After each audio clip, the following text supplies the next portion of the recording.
Introdução à Psicopatologia. Aula 2. Das sombras à ciência. A história da loucura. Sejam bem-vindos de volta. Que bom que você voltou, está aqui comigo na busca pelo conhecimento. Se você está aqui, é porque sobreviveu ao nosso primeiro labirinto. Na nossa última aula, nós entendemos que a psicopatologia é, em sua essência, o estudo do sofrimento da alma. Nós desenhamos a linha invisível entre o que é o traço de personalidade e o que é o transtorno, e entendemos que o adoecimento mental é aquilo que nos rouba a liberdade e nos traz uma dor profunda. Mas e se nós não tivéssemos o conhecimento que temos hoje? Imagine que você está no ano 1300, ou no ano 1600, ou até mesmo no século XIX. Você vê alguém que você ama, de repente, começar a ouvir vozes que ninguém mais escuta. Essa pessoa olha para o vazio, aterrorizada, e diz que há sombras no canto da sala ditando o que ela deve fazer. Ou imagine que o seu irmão, de uma hora para outra, perca completamente a vontade de sair da cama, pare de comer e chore sem motivo aparente durante meses, até definhar. Nos dias de hoje, temos palavras para isso: esquizofrenia, depressão maior. Nós temos neurociência, temos o DSM-5-TR, temos a terapia cognitivo-comportamental, existe a psicanálise e ainda várias outras abordagens e também os psicofármacos. Mas e no passado? Como a humanidade tentou explicar o inexplicável? Como eram tratados aqueles cujas mentes pareciam ter quebrado? Eu sou Jefferson Grem, estudante de psicologia, e você está no lugar certo pela busca do conhecimento profundo, o conhecimento eficaz, o conhecimento que nos liberta da ignorância, o conhecimento da ciência da psicologia. E esta é a nossa segunda aula da introdução à psicopatologia. Nesse vídeo, nesse estudo, nessa aula, vamos fazer uma viagem no tempo. Nós vamos sair da luz da ciência moderna e mergulhar nas sombras da nossa história. Vamos descobrir como passamos de exorcismos e correntes de ferro para o divã, a empatia e a neurociência. Então, respire fundo. A história da loucura nem sempre é bonita, mas é absolutamente necessária. Vamos lá. A tradição sobrenatural e o medo do desconhecido. Para entendermos essa linha do tempo, nós vamos usar como guia a brilhante divisão histórica que David Barlow faz no seu livro Psicopatologia, uma abordagem integrada. Ele nos mostra que a humanidade tentou explicar o comportamento anormal através de três grandes tradições: a sobrenatural, a biológica e a psicológica. Vamos começar pela mais antiga de todas, a tradição sobrenatural. Desde os primórdios da civilização, o ser humano morre de medo daquilo que não consegue controlar.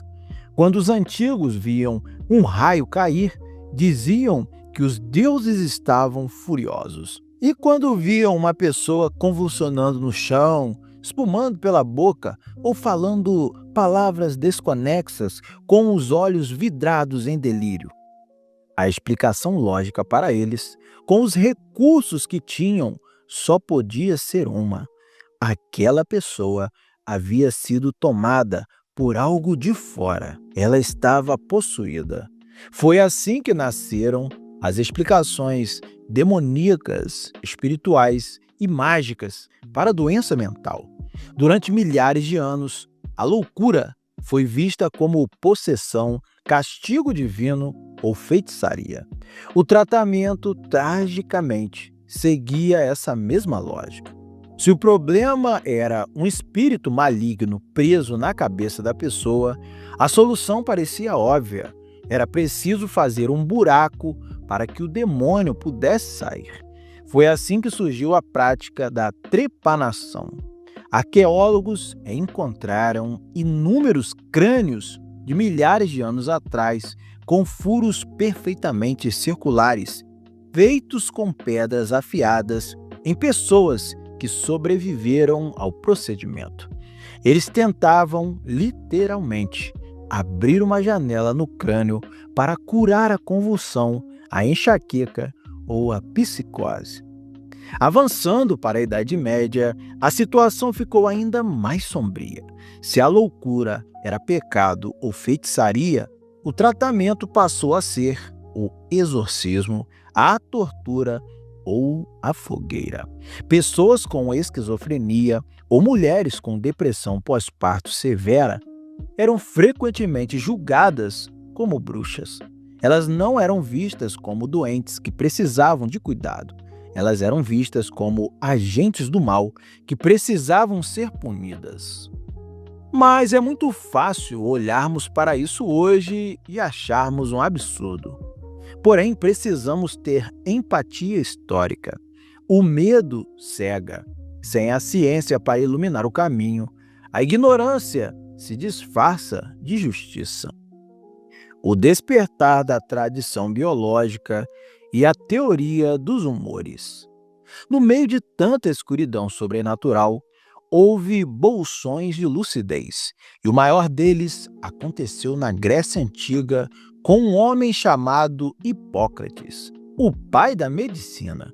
Hipócrates e mais tarde o médico romano Galeno olharam para os transtornos mentais e disseram algo revolucionário para a época. Isso não é um castigo dos deuses, isso é uma doença do corpo. Eles foram os pioneiros da tradição biológica. Eles criaram a famosa teoria dos humores. Eles acreditavam que o corpo humano era preenchido por 4 fluidos principais: sangue, fleuma, bile amarela e bile negra. A saúde perfeita era o equilíbrio perfeito entre esses 4 fluidos. A doença mental, portanto, seria um desequilíbrio físico. Por exemplo, se você tivesse excesso de bile negra, você ficaria apático, triste e sem energia. Adivinhe qual é a palavra em grego para bile negra? Melancholia. Exatamente. Foi assim que nasceu a palavra melancolia, o termo que usamos por séculos para descrever a depressão. Mesmo que a medicina de hoje prove que a teoria dos fluidos estava errada, a lógica de Hipócrates era brilhante e precursora. Ele plantou a semente de que a mente habita o cérebro e o corpo. Ele tirou a culpa do paciente e dos deuses e colocou-o na biologia. No entanto, com a queda do Império Romano, muito desse conhecimento foi esquecido e o mundo voltou a mergulhar nas superstições medievais. A era dos manicômios e a perda da humanidade.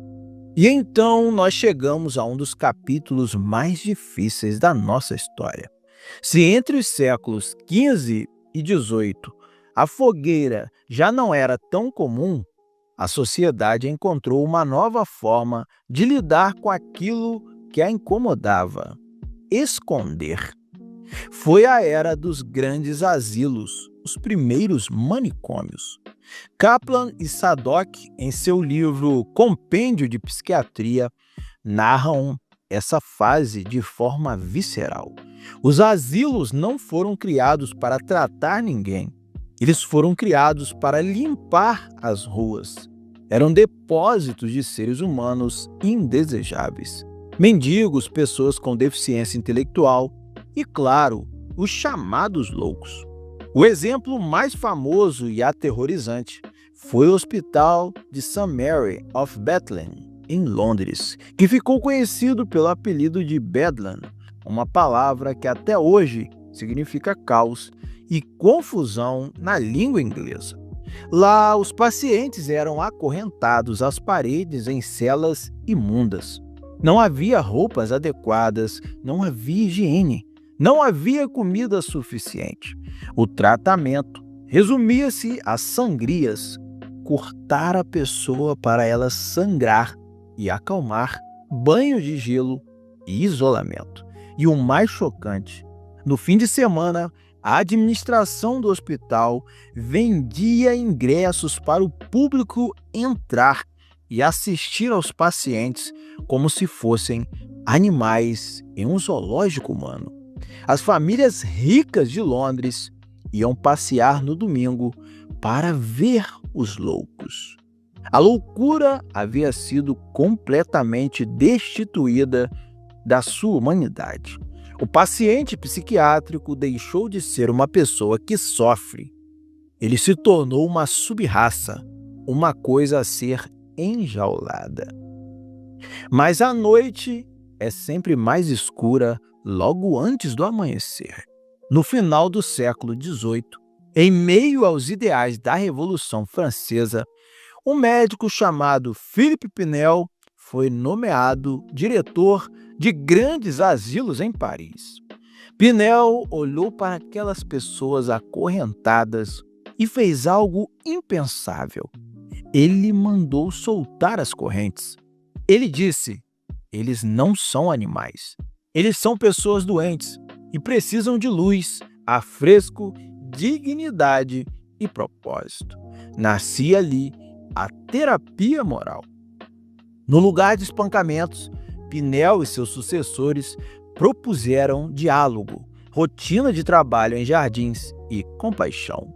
E, para a surpresa de uma sociedade preconceituosa, quando tratados como humanos, muitos pacientes que eram considerados violentos e perdidos melhoraram incrivelmente. A empatia, pela primeira vez, tornou-se um método clínico. O renascimento biológico e o fim do mistério. No século XIX, a tradição biológica voltou com força total. E isso aconteceu por causa de uma descoberta médica assustadora e fascinante relacionada a uma doença chamada sífilis. Naquela época, muitas pessoas desenvolviam um quadro terrível chamado paresia geral. A pessoa começava a ter delírios de grandeza, mudanças bruscas de personalidade, paralisia e, eventualmente, morria em estado de demência completa. E ninguém sabia a causa.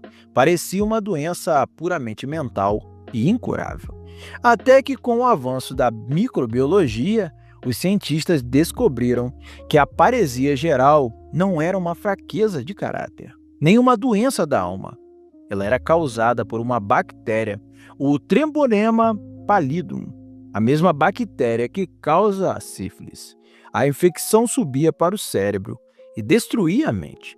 Isso foi uma bomba no mundo científico.